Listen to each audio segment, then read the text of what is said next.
Hello everyone, welcome to my channel. My name is Kishore. In this video, we will discuss about operators. To demonstrate operators, I have already created a class with the name test operators. So what are operators? Operators are special symbols which are used to perform operations on the operands. There are various operators in Java like plus for addition, minus for subtraction, star for multiplication, slash for division, modulus to find the remainder. Then we have operators like less than symbol, greater than symbol, not equal, double equals, less than equal, greater than equal, then plus plus, which is an increment operator, then minus minus, that is a decrement operator. There are some logical operators like double and double or, and bitwise operators like single and, which is called as bitwise and then single or, which is a bitwise or operator. Let us understand how these operators work. Let me take two variables like x equals to 4 and y is equals to 2. Let us store the addition of x and y to a variable z. Since x value is 4, y value is 2, the result should be 6. The value of z should be 6 now. Let us see what is the output. Yes, we are able to see the value of z 6. Let us now perform subtraction to the same variable and store the result into x. Since x is 4, y is 2, the result should be 2. And if we print the value of z, it should print 2. Next, we will perform multiplication and store the result into z variable itself. So x into y, since x is 4, y is 2, the result should be 8. And if I print that result, z should print 8. Then we will also perform division, x divided by y, which means 4 divided by 2 will be 2. So the result of z now should be 2. So we have performed simple arithmetic operations. And the next operator we will see is the modulus operator. For that, what I will do is I will take 3 modulus 2 and store the result in z. So when 3 is divided by 2, the remainder is going to be 1. So that is what the value of z it is going to print. And if you observe, the value of z is 1 because when 3 is divided by 2, 1 will be the remainder. Let us try to use this less than and greater than symbol.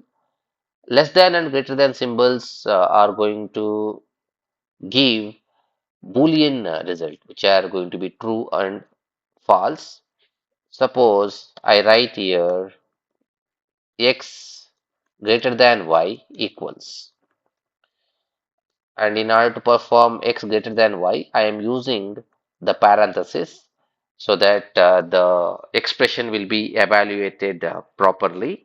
If I do not use the parenthesis, it is going to give error. For that reason, we need to group these expression in the parenthesis. If I run this program, you can see x greater than y is giving true as x is 4 and y is 2. Let us use less than symbol. X less than y should give me false. Similarly, we will also use not equals and double equals.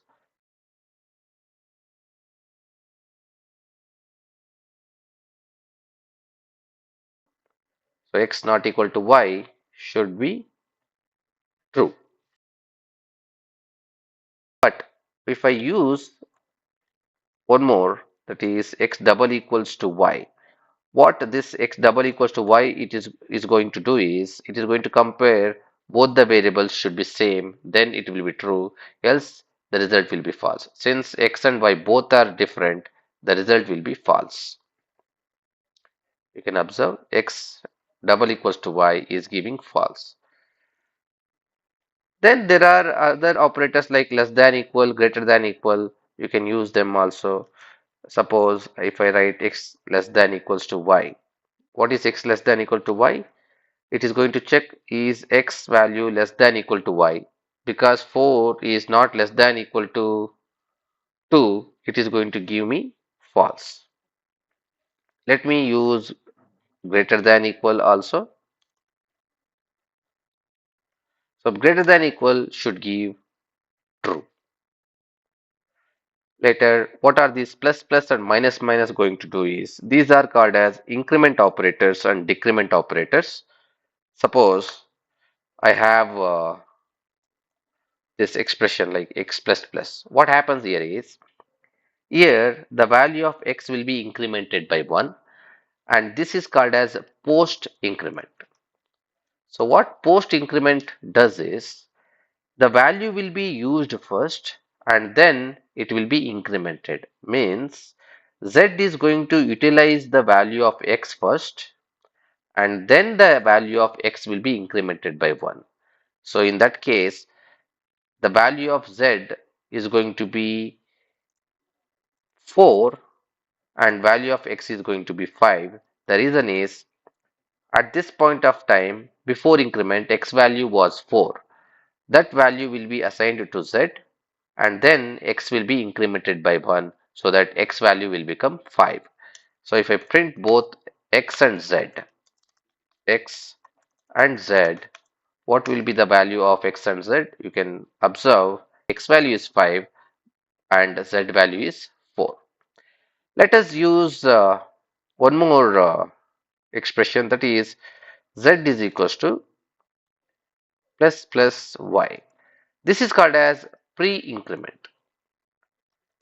So pre-increment works this way, where the expression will be evaluated first, that is the increment is going to happen first and then the value will be assigned. It means the value of y is first incremented and then the value of y will be assigned to z. So in that case, the value of z and value of y both will be same. Since y value is 2, it is incremented by 1, it will become 3 and then it will be assigned to z. So z will become 3 and y will anyways be 3 because it is an increment operation. Let us print the value of z and y. First let me print y value and then z value, and value of y and z should be 3, 3. Then there are other operators like double and double or. These are called as logical or and logical and operators. So this is logical and this is logical or. They are going to give you a Boolean result. So in that case, we will be writing some Boolean. Let's say Boolean some variable like result equals x greater than y and x not equal to y. If I use this, what is going to happen? First, we should understand what is the value of x and what is the value of y.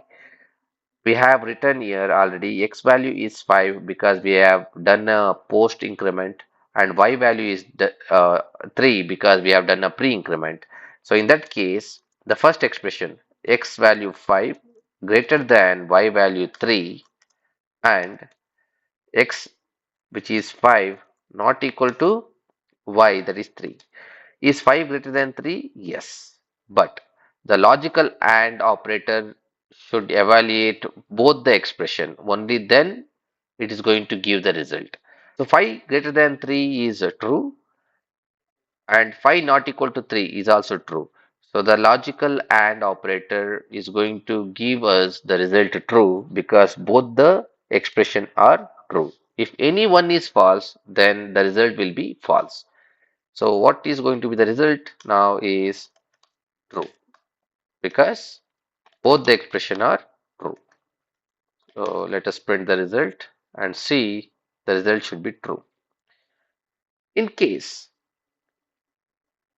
I write here x less than y, what happens now is if I write x less than y, then 5 less than 3 is going to be false. So the moment it becomes false, it doesn't evaluate the next expression, because in logical AND, if one expression is false, then the entire result will be false.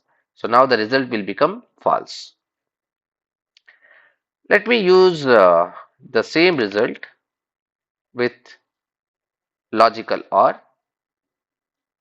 So here I will use double OR, which is a logical OR. So what happens in case of logical OR is when x is less than y and x not equal to y, if any one is true, then the result will be true. So in this case, we will be getting the result true because x not equal to y will be true. And notice in the first result we are getting false because 5 less than 3 is false. But in the second result, the second expression is true, but the first expression is false. Since one of the expression is true, the result is going to be true. Lastly, how does this bitwise and bitwise OR work is they are going to work in each bit. Means if I have two variables like I1 equals to 3 and I2 equals to 2, what is the binary value of 3? The binary value of 3 is 0011 and the binary value of 2 is 10. I have purposely taken 4 bits because it would be easy for me to represent. I can also represent with only 2 bits like this as well. But let us keep 4 bits. And now if I write I3 equals I1 or I2. This is bitwise OR. How does this work is each bit is going to perform a bitwise OR operation. So now I1 is 0011 or I2 is 0010. Now the last bit of I1 and the last bit of I2 is going to have OR operation. In OR operation, if any one of the bit is 1, the result will be 1. So now the last bit 1 and 0 is going to give us 1. Then the second bit is 1 and another second bit is also 1. So we get the result as 1. The third bit of I1 is 0 and the third bit of I2 is 0. The result will be 0. And fourth bit of I1 and fourth bit of I2 are also 0. So the result will be 0. So now 0011, what is the decimal value of 0011 is 3. So the value of I3 should be 3. So if I run the program, you should be able to see the value of I3 as 3. Let us apply bitwise AND operation. So I1 and I2. Now what is going to happen is it is going to apply bitwise AND operation. So on each bit AND operation is applied. Let us first take the last bit, the very first bit, right? So 1 and 0. If any one is 0, then the result is 0. As the last bit 1 and the last bit is 0, in case of I1, the last bit is 1 and I2, last bit is 0. So the result is 0. The second bit is 1 in I1 and 1 in I2. So the result is going to be 1. The third and fourth bits are 0. So let us keep those zeros as 0 and 0 will be 0 only. Now what we got is we got 0010, which means the decimal value is going to be 2. So let us print the value of I3 and we should be able to see the value of I3 as 2. So we observed how these operators work. So that's it about the operators. See you in the next video. Thank you.